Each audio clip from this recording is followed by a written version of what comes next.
پر اطمینان جب انسان کو ہو جاتا ہے، میرا رب اللہ ہے، ربی اللہ، انسان کے لیے نہ کوئی کھٹکا، نہ کوئی خطرہ، نہ کوئی خوف، نہ کوئی حزن۔ جو کچھ ہو رہا ہے کس کے اذن سے ہو رہا ہے؟ اللہ کے اذن سے۔ اللہ کے اذن کے بغیر پتہ تک نہیں ہلتا۔ یہ کوئی اندھا بہرا مادہ نہیں ہے جس سے مجھے کوئی خوف ہو۔ اندھا بھینسا چلا آ رہا ہو اس سے تو ڈرنے کا ہر انسان کو ڈرنا چاہیے، نہ معلوم کس کو ٹکر مار دے۔ لیکن نہیں، اس کائنات کو چلانے والا ایک سمیع و بصیر خدا ہے، وہ جو میرا دوست ہے، میرا ولی ہے۔ اللہ ولی الذین آمنوا یخرجہم من الظلمات الی النور۔ اللہ اہل ایمان کا ولی ہے، ساتھی ہے، پشت پناہ ہے، مددگار ہے، حمایتی ہے۔ بتائیے جسے یقین ہو جائے کہ اللہ میرا مددگار، اللہ میرا محافظ، اللہ میرا پشت پناہ، اللہ میرا حمایتی، اس کے لیے کوئی خوف ہوگا؟ اس سے کوئی ڈر ہوگا؟ میں مثال دیا کرتا ہوں ایک بہت سادہ، پنجاب کے دیہات کی۔ تو بڑا چودھری ہے اور کوئی غریب کسان ہے۔ اس غریب کسان کے جانوروں کو ہر وقت اندیشہ ہوگا چوری کا، کوئی میری بھینس کھول کر نہ لے جائے، کوئی میرا بیل کھول کر نہ لے جائے۔ لیکن جس کے بارے میں یہ سب کو معلوم ہو کہ وہ جو بڑا چودھری ہے وہ اس کا دوست ہے، اس کی بچیا کو کوئی خوف ہوگا؟ اس کی بھینس پر کوئی ہاتھ ڈالے گا؟ اسے کوئی اندیشہ ہوگا؟ نہیں۔ کیوں؟ کہ وہ بڑا چودھری، بڑا اس کا یہاں کا سردار، جاگیردار، سب کو معلوم ہے وہ میرا دوست ہے، کوئی میرے خلاف اقدام نہیں کر سکتا۔ اس دنیا میں یہ چھوٹی سی بات اگر آپ کے دلی اطمینان اور سکون کا باعث بن سکتی ہے تو ذرا تصور کیجئے۔ میں لفظ تصور استعمال کروں گا صرف اس لیے کہ اس کا ہم جس کو کہتے ہیں ادراک اور شعور کر نہیں سکتے، اگر کے ساتھ کر سکتے۔ اگر یقین ہو کہ اللہ میرا مددگار اور یقین ہو کہ اللہ ہر آن میرے ساتھ ہے، پھر کوئی خوف، کس کا خوف؟ کوئی شے اللہ سے بالا تر ہے؟ کوئی قوت اس سے زیادہ طاقتور ہے؟ کوئی اس کے ارادے کو بدلنے والا ہے؟ کوئی اس کی مشیت کے آڑے آنے والا ہے؟ یہی بات ہے جو حضور نے فرمائی۔ یہ ایمان کا حاصل ہے لب لباب، کہ دیکھو اچھی طرح اس بات کو ذہن نشین کر لو، اگر تمام انسان مل کر تمہیں کوئی نقصان پہنچانا چاہے نہیں پہنچا سکتے، مگر جو کچھ اللہ نے لکھ دیا ہو، اور تمام انسان مل کر تمہیں کوئی نفع پہنچانا چاہے نہیں پہنچا سکتے، مگر وہ شے جو اللہ نے طے کر دی۔ آپ پھر میں کہوں گا ذرا طاری کیجئے، اسے فرض کیجئے، اسے سوچئے۔ اگر اس حدیث پر ہمارا دل ٹھکا ہوا ہو تو کسی سے ڈر ہوگا؟ یہ مجھے نقصان نہ پہنچا دے، یہ میری رپورٹ خراب نہ کر دے، یہ میری انکریمنٹ نہ رکوا دے، یہ میرا یہ نہ بگاڑ دے، یہ میرے یہ نقصان نہ پہنچا دے۔ اس کا ڈر، اس کا ڈر، اس کا خوف، اس کی خوشامد، اس کے لیے جا کر طرح طرح سے اپنی عزت نفس کو ذلیل کروانا اس کے سامنے، یہ سب کچھ کیوں کرتا ہے انسان؟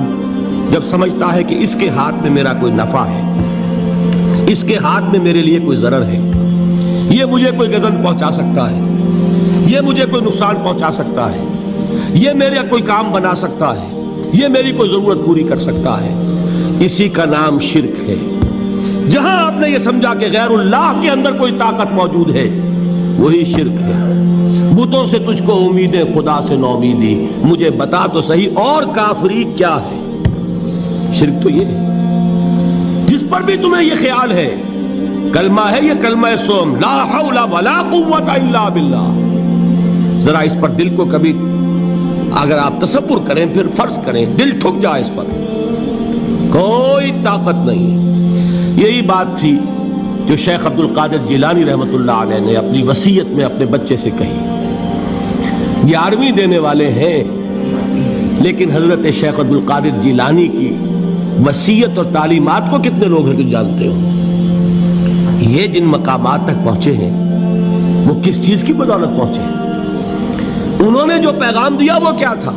اے میرے بچے، جس طریقے سے قرآن مجید میں حضرت لقمان کی نصیحتیں جو ہے نقل کر دی گئی ہیں، میں یہ عرض کروں گا بالفرض اگر قرآن حضرت عبد القادر جیلانی کے بعد نازل ہوا ہوتا تو شیخ عبد القادر کی یہ نصیحتیں بھی قرآن میں درج ہوتی.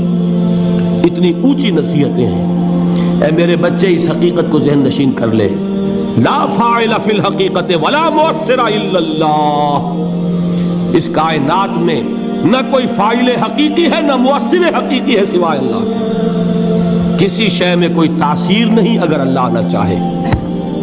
آگ جلا نہیں سکتی اگر اللہ نہ چاہے. پانی ڈبو نہیں سکتا اگر اللہ نہ چاہے. زہر ہلاک نہیں کر سکتا اگر اللہ نہ چاہے. کوئی چیز فائدہ نہیں پہنچا سکتی اگر اللہ نہ چاہے.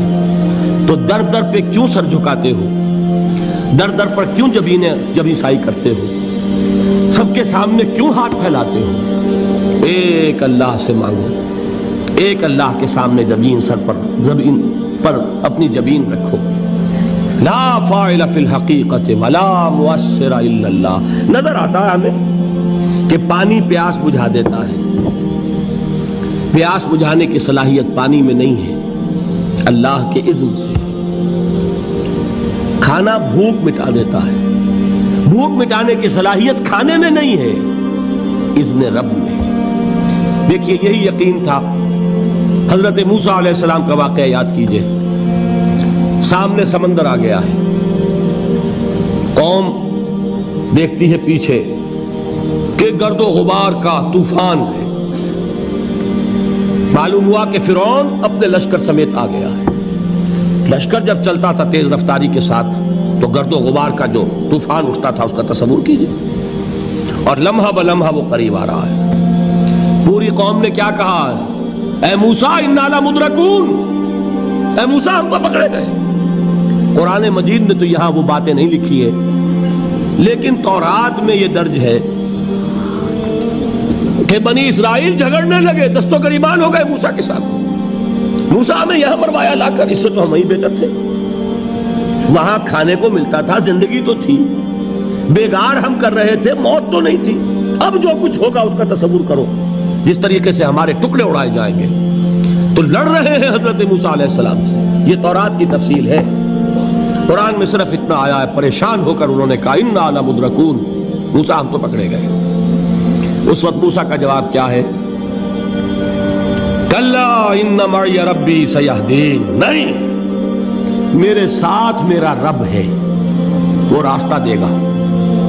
بتائیے کہاں راستہ نظر آ رہا ہے؟ یہ ہے ایمان بالغیب. راستہ نظر نہ آئے تب اللہ پر یقین ایمان ہے. جیب میں پیسے ہوں اور تب دل کو اطمینان ہے تو ایمان کس پر ہوا؟ پیسے پر، اللہ پر نہیں. جب وسائل و ذرائع نہ ہوں اور پھر یقین ہو کہ اللہ مسبب الاسباب ہے، وہ اسباب کا پابند نہیں ہے، وہ اسباب کا محتاج نہیں ہے، اسباب اس کے محتاج ہیں. اگر یہ یقین ہے تو اللہ پر ایمان ہے. یہ نہیں ہے تو تمہارا ایمان اسباب پر ہے، وسائل پر ہے، ذرائع پر ہے، مادیات پر ہے، اللہ پر نہیں. اس وقت کہاں راستہ تھا؟ کوئی راستہ تھا؟ سمندر ہے اور ادھر سے لشکر آ گیا ہے.